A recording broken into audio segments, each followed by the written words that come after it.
Hi, my name is Dave Ray, and I'm known as the beauty surgeon. And I've been in this industry for approximately 30 years. That's kind of dating myself, but 30 years. I've started this industry as a young man. I was very sort of excited about this in the early years. Don't want to say which years. I had an aunt who was a hairstylist, and I was just fascinated by the responses that I saw people gave after getting, a hair service. And so I thought, that's like something that I would like to do. At the time, I didn't even know that males were, a part of hairdressing world or the cosmetology world. I just was excited about seeing how people responded to getting a great style. And so I thought, maybe I can do this. And so my mom sort of encouraged my aunt to have me be her assistant. And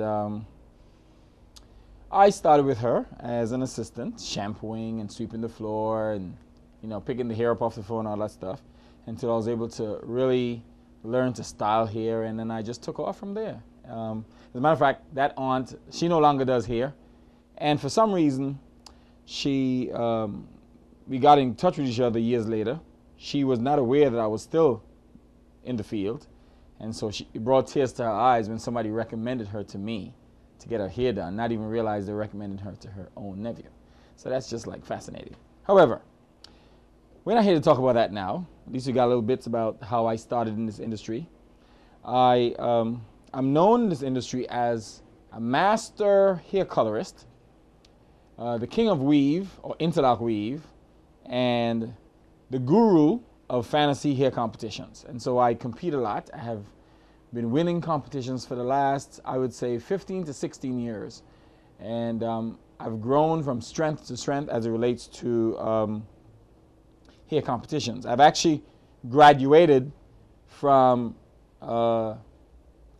fantasy competition to what is called artistic hair competition. Artistic competition is a little bit more intense in terms of the training.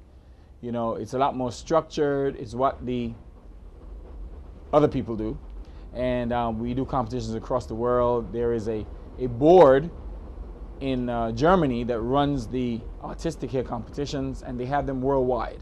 There's something called Hair World or the Hair Olympics that happens every 2 years in different parts of the world. It could be Russia, Germany, Moscow, China, Japan. America gets it sometimes, and so we travel to different parts of the world. I happen to be a part of a team called the Black Trophy Styling Team, and we compete using black models in these competitions, because generally it's Caucasian or Asian models, and so we have sort of broken the trend and decided to take some black models. We have won competitions in China, in Italy, in Paris, and in Germany. And looking forward to the next competition. The group of us, we are headed by a team of 5 of us, headed by a gentleman in Chicago called Mr. Thomas Hayden. I have been so great at what I do that I've been asked over the years to become a judge, and I was trained to judge competitions. And so it's something that I really am excited about. I am known as a judge that is very technical, as they call me, a technical judge.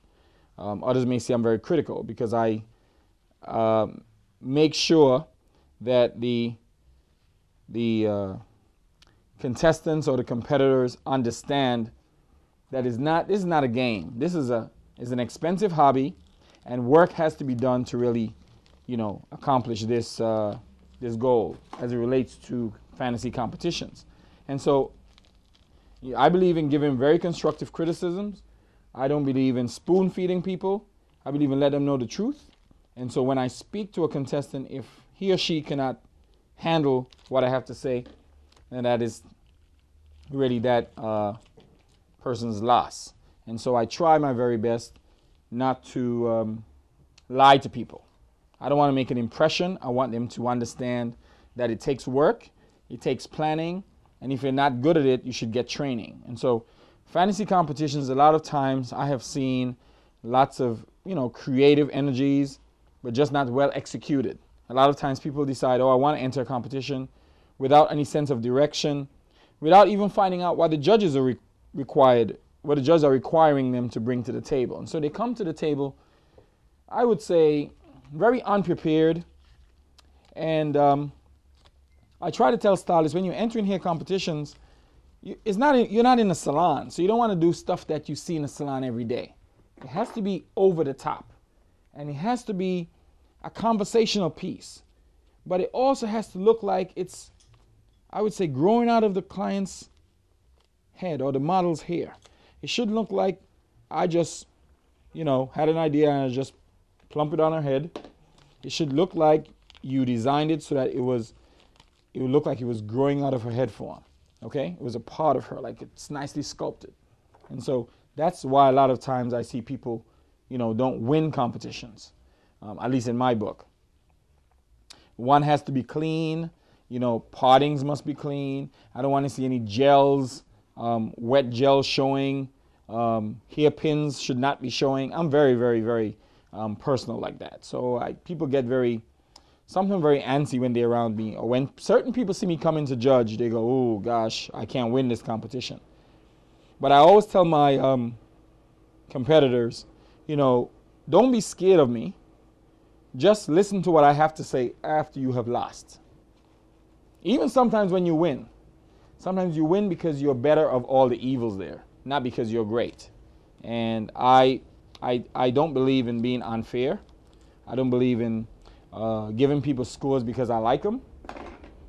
Even if my sister or my brother or my mother or my cousins were entering hair competitions. As a matter of fact, my sister is now in cosmetology and she wants to compete.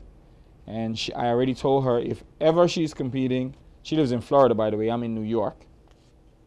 This is New York, actually. This is what New York looks like.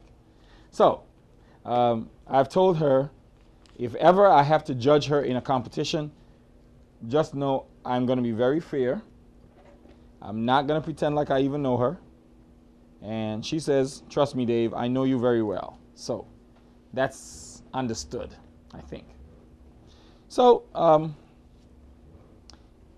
just going to finish applying this product to this client's hair. She got some color. I did what is called I broke her base, giving her like a copper blonde tone. And I'm going to add some highlights to her. So after breaking the base, came up to a copper blonde. We're going to put some lighter blonde in it. This is a high lift with 30 volume. And she has no other chemicals in her hair. She doesn't wear a relaxer. So we don't have to worry about, hair being compromised. I do her hair all the time. Cut her hair in several different styles. She's been a model for me many ways. So she kind of knows, leaves it up to me to make my decision as to how we move forward with her hair. So after this, I'm going to talk to you some more about hair competitions. I just want to finish this, complete the process so she can be, processing while we are talking. Okay, this is my last panel. And I do this all day. Color, relaxers, and weaves, getting ready for competition. So you see I did like a windmill, if you want to call it that, on her. Maybe I can put one more panel in here. Let me just put one more panel. Some of this you can edit out because we don't want to put all this. I'm just talking.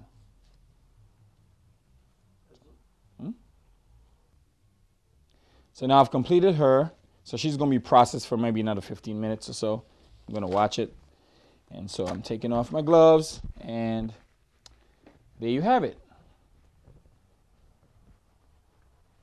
Yes, so, as I was saying earlier, all the competitions I've won, I have received awards, whether they are, I guess they are, trophies or, whatever. So these are some of my trophies that are here in the salon. I have a lot more at home, but you know, there's just not enough space for me to carry all these things here. So, you know, and I work with other people. This is my salon. However, I work with other people, and you don't want to intimidate other people because they're not competitors, and seeing all these trophies is not, you know, too exciting for them. You know, it kind of takes a spotlight off them. So I try to balance it. Try to be a little modest, if you know what I mean. So this is just some of the trophies I've won. This is the first place trophy I won maybe in the 90s, and you know, as you go down the line, you see all the different awards from all the different, these are all awards here. This I won in Paris. On my flight back, the two handles broke. It should have been like a handle here and a handle here. And it broke somewhere in the flight, in the airline. They were searching me through the airport, and so it got busted, but that's okay. I still won the award. You know, I got like second place actually. And this is the first time that America is placing in Paris in the Mondial Coiffure artistic competition. I got second place for the evening look, evening updo. And when they announced my name, we were all sitting in the stands. And when they say Dave Ray of New York, I, you know, kind of, did they call me? Like, wow. So anyway, everybody was like, yeah, they're calling you. So I ran down and picked up my trophy, and it was all exciting, my little cup, and it was all exciting. And, you know, now I don't do as much competitions. I do a lot more training. I train people for competitions, and I just find, you know, this is my way of sharing what I've learned over the years in terms of competing. I had people who I emulated and just grew from there. You know, obviously my first and second competitions I didn't do too well. I got like 5th place and 3rd place. And then I just started to look for what the judges were looking for. I started to see what made that person win. And from that I decided, okay, I'm going to do what the judges like and not what I like. And so sometimes, even if when you have an inspiration, you have to kind of go with what the judges like. You can't always go with what you want because you're trying to win. So it's not about you. And that's one of the things I've learned. Like I say, I'm very, very technical. I'm very critical, but I'm very constructive. When I try to share with people who compete, and they say, why didn't I win? You know, after the show, they say, why didn't I win? Well, you know, yeah, I'm very critical about how I, you know, compete or how I judge.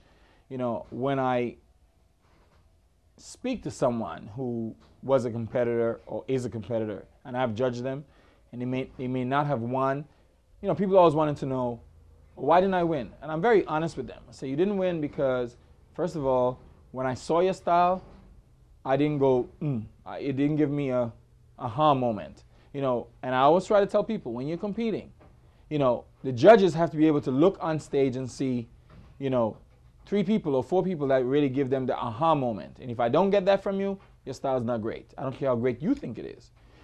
It may have to do with not only the style, but maybe the color you chose. You know, you may have a black girl with black hair. That's just not for competition. You got to get a black girl with hair that's colored, maybe some blondes and some reds and some browns to really make the style stand out from a distance. So these are some things I try to share with people.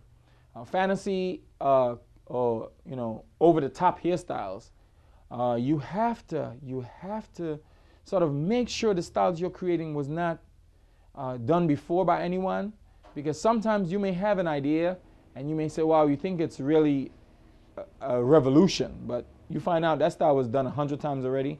So do your research. Don't duplicate stuff. You know, do stuff that is really creative. Get some ideas from people. And I'm switching topics. I'm talking about a lot of things.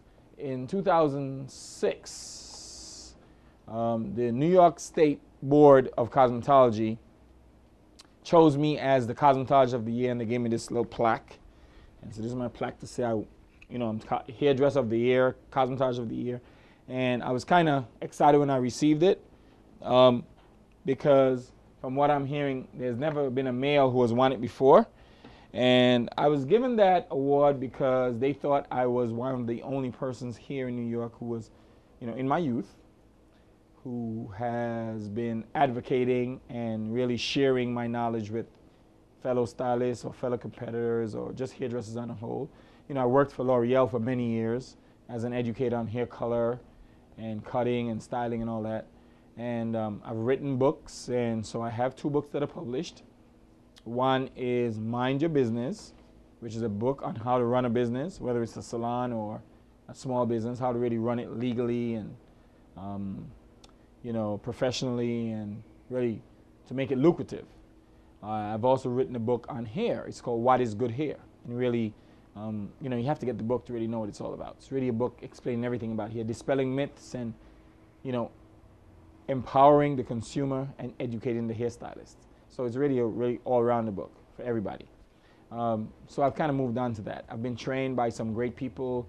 I've been trained by Vidal Sassoon in California and London, also Jingles, Pivot Point, went to Wilfred Beauty Academy in New York, did hair in the islands, did hair in France, lived in France for like 8 months, but I'm from the islands. As you can hear my accent, I'm from Antigua. I'm not from Jamaica. Get that straight. I'm from Antigua. Okay, so that's another island. It's like close to St. Thomas, Virgin Islands, like in between St. Martin. So those are places you probably will know. So that's where I'm from. I've lived here. My parents have lived here for 100 years, whatever that means. My grandmother, I was raised with my grandmother, who, reared me in the islands. And then I came here when I was like a teenager, like 17, went to college, did business management and psychology, and didn't really want to be work in the corporate world. I was a school teacher for like 3 years. I taught high school. I taught French and English. My English is a little bit okay. I taught English, and I also helped out in chemistry. And that was not fulfilling enough for me. It was an all-girls school, being a male, teaching at an all-girls school. It was a high school. I was young. And so I had to sort of catch myself before I wreck myself. You know what I'm saying? So I decided that I didn't want to do this anymore. One, it wasn't that rewarding. They didn't pay that much, and then I may get in trouble. You know how that goes. So I went into the field that I really, really like. I've been doing it as a kid, which was cosmetology. And so here I am. I've decided to make this my career, and I have not regretted it. I've been able to travel the world because of the things I've chosen to do, as opposed to just standing behind the chair and styling hair. I've decided to compete. I've decided to educate. I've decided to grow my knowledge, and so this has given me the possibilities of being able to travel the world. And I haven't stopped traveling, and I haven't stopped learning, and I haven't stopped sharing, and anything I can do to, share my knowledge, I'm willing to do so. Doing hair of some celebrity I've done, to name a few. I don't want to call too many names because, that's a whole nother story. But Phyllis Hyman was the first person I did. Phyllis Hyman, she passed away some years ago. She committed some suicide or something like that. But she was a famous singer, jazz singer, Phyllis Hyman. I did Whitney Houston's hair one time, just a shampoo in the islands. She used to have a villa in Antigua, so she used to come by in the 80s, and I did her hair once. Did her weave, if you want to call it hair. I worked with Salt and Pepper before. I worked with Chrisette Michele, which is a more recent person. Who else?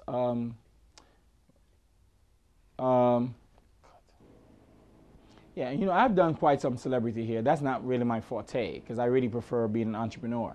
But I've done some celebrities like Rihanna. And before Rihanna was Rihanna, I was Rihanna. Whitney Houston. You got Salt and Pepper. You got Mary J. Blige. And I can go on. And going back, Erda Kitt. The late Erda Kitt. I was her stylist just before she passed. Phyllis Hyman. And I can go on and on. I'm not crazy about doing celebrity hair. One, because it's not a steady income. I also must tell you that I'm very, very close with Johnny Wright. We actually used to work together. We've known each other. We are very, very close. Johnny Wright is a stylist to Michelle Obama. So, he's coming out of my camp. So we are, really... okay, where are we? And I'm very close friends. For those of you who've watched the Housewives of Atlanta, I'm very, very close to Dwight Eubanks, who's the guy on there, Nene's friend. And as you see my jewelry, he and I wear the same kind of jewelry because we kind of have the same jeweler. We're really close like that. And so those are the kind of people I hang. He's actually a judge too. He judges with me sometimes. He ain't as fabulous as I am when it comes to judging. He's just a judge because he's, you know, he's kind of celebrity judge, but he ain't real judge. I'm a real judge. Just let you know that. And let's see. Like I was saying earlier, I really don't care about doing celebrity here because it's not a steady income, and you're taken away from your place of business, if you have a place of business, to go to shoot on location with them for sometimes weeks or months sometimes. And so, you know, with me, I don't mind doing that once in a while, but to do it all the time is not, you know, you can't kind of have a steady income, and you have responsibilities. And I really prefer the clients who are, you know, the regulars who come to me on a, you know, bi-monthly basis or bi-weekly basis, or you know, once a month, or whatever you want to say, because you're sure of money in your pocket, and those are like your bread and butter. You know, I find that like being a stylist for celebrities is better if you're a freelance hairdresser where you really don't have a location and you're kind of on call and you kind of go wherever they send you. So I don't really like that too much. It's okay. And then you have to deal with all the attitudes and the behaviors and the characters and all that. And I got my own character. I don't need too much drama other than mine. I should be the only drama king in the building at the moment. So that's kind of where I am. As you can see, I have certificates and diplomas up the kazoo, like I have from everybody. And these are only some. I have some downstairs, some at home, and I have some on the wall over there. We'll get to those later. You know, I have lots of certificates, and you know, I have a PhD in trichology, which is the study of hair and scalp disorders. And so those are some of my achievements, and I'm very excited about them. You know, they're behind me, but they still make me who I am today, and I'm excited about that. So, hi, my name is Dave Ray, known as the Beauty Surgeon, and I'm going to tell you a bit. Stop. Hi, my name is Dave Ray, known as the Beauty Surgeon, and let me tell you about what I do. When you're you know, getting ready for fantasy competitions, you know, it has to be something that you are pretty much doing all year round. So you have to start making hair pieces even if you don't have a competition coming up.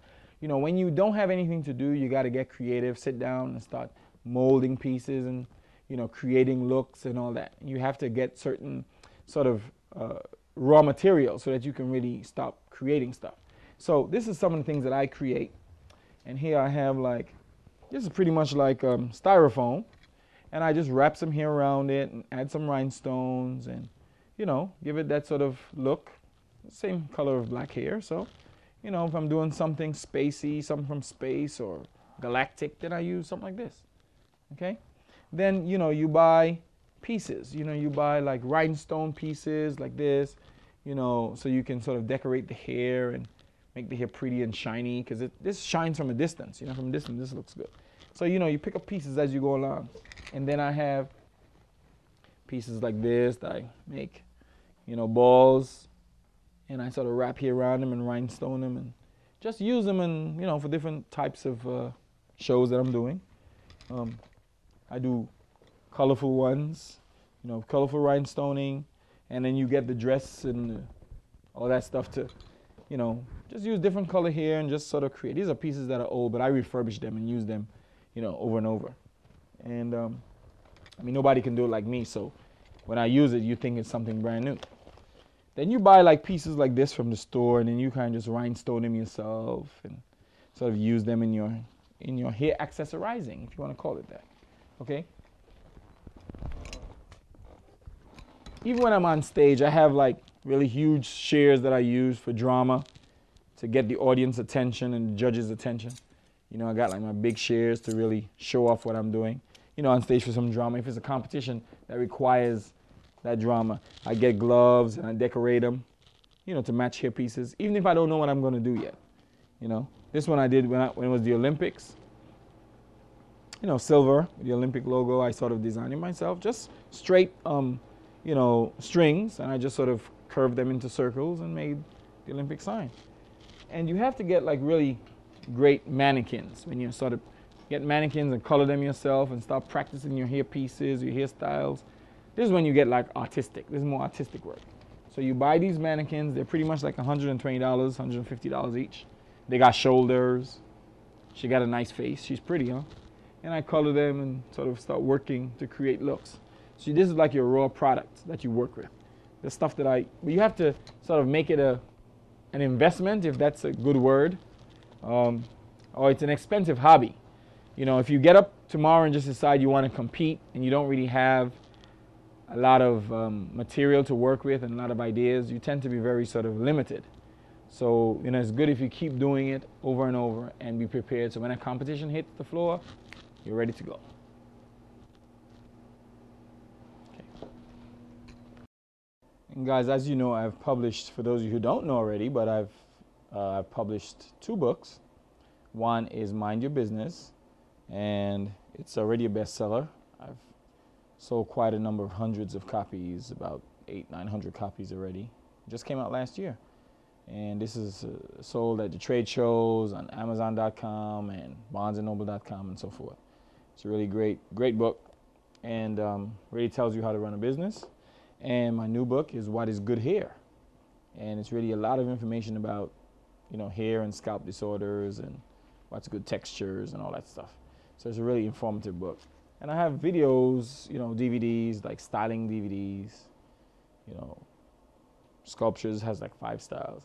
Even some of the color techniques that I use on these, color 2, color 1, and interlocking weaving. I have a fabulous weaving, befores and afters. So these are some of the things that I've done.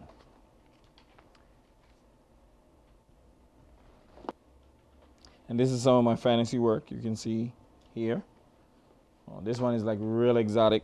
As you can see, the Olympic rings. This is Lady Olympia. That's me.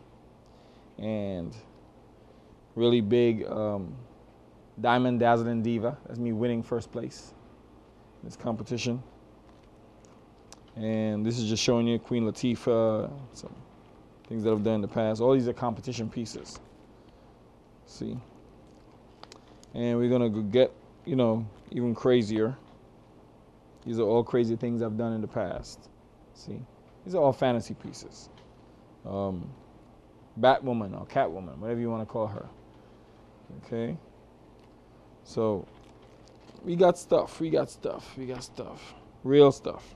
See all this crazy? This is artistic work now. I was telling you about taking hair pieces and making them, you know, styling them on somebody's head in like 30 minutes, 40 minutes, right in front of all the judges. So this is stuff, this is artistic work. So this is mostly what I do now. It's a lot more technical. So kind of just shows you some of the things that I've done. And, oh, this is an award I got for second place. Somewhere I got second place award for a competition. So you can see like some of the things, you know, I got lots of stuff, but crazy stuff. Have lots more, and you'll be able to see that as time goes by. So, that's Dave Ray, the beauty surgeon. That's why they call me the beauty surgeon, because I'm an all-rounder. I do everything. You know, years ago I used to do skincare and all that, have my own line of products, you know, for hair color and maintenance lines, and so I'm kind of well-rounded. So, you know, people say when they sit in my chair, they feel like they're going through surgery, and when they're done, the surgery was successful. So that's why I'm the beauty surgeon. Now I've completed my model. Stop.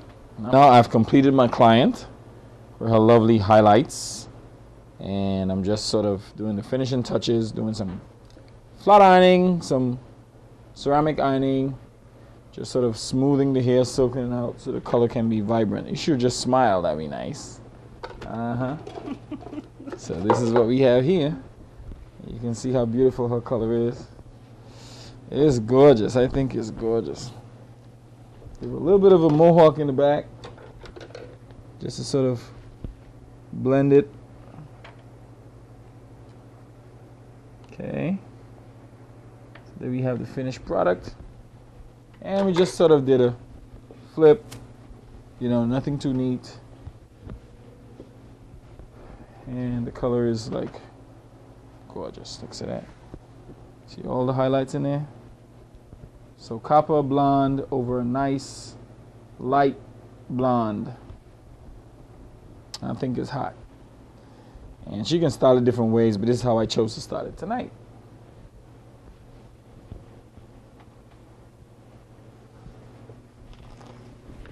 Okay, done. So now, you have learned a little bit about Dave Ray and why they call me the beauty surgeon. You've seen some of my work. You've seen some of my medals, some of my trophies, and you've heard of some of the celebrities that I've touched. And also, you can probably see me in Chris Rock's documentary, Good Hair. I am the chairman of the judges in that competition. So that tells you a little bit about me. I've judged for major competitions like the Proud Lady in Chicago, Premier Orlando, and also the Bronner Brothers year after year. So that's why they call me the beauty surgeon. It was a pleasure. See you soon. So, after all this, you've heard a lot about me. You've seen all my medals, all my trophies, all my awards, even all my certificates and diplomas. And you've also heard about the celebrity here that I've touched, and you've seen some of my work on my clients. And if you want to see some more of me, you can rent the movie Chris Rock's documentary, Good Hair. I am the head of the judges panel in that movie. I've judged for the Bronner Brothers for many years, judged for the Proud Lady Beauty Show, and also Premier Orlando. So, I am the judge of judges in this country, creme de la creme. That's what they call me. Okay? I am the Simon, but a good one though, just to let you know. So, see you soon.